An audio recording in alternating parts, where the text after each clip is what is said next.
My name's Jonathan Israel, and I'm a urologist. Growing up, my mom was a nurse, but she actually trained in Australia. And then when she moved here to the United States, she became a teacher.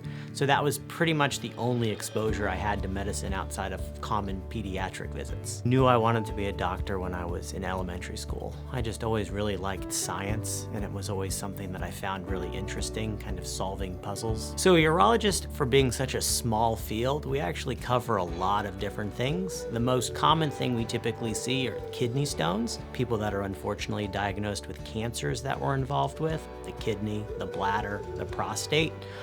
We also are involved with men's sexual health, infertility, erectile dysfunction, and then we help people surgically and medically with almost all of their urologic issues. So for me, the most important thing is shared medical decision making.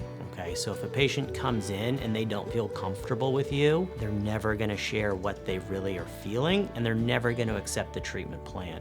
So my philosophy is always list the options to the patient, list the pros and cons, and then see if they have any questions. One of my favorite parts of urology is that we actually have pretty longevity with our patients. For a lot of our patients, we'll see them year after year, month after month, for years at a time. So it really lets you kind of get to know someone on a more personal level after you've been seeing them for so long, and that has been really one of the highlights of my career as a urologist. Fun fact about me is when I was in high school, I was actually a nationally ranked computer game player in a very, very popular computer game. At one point in time, I was one of the best 100 players in the country at that computer game. No, I will not tell you what computer game that was.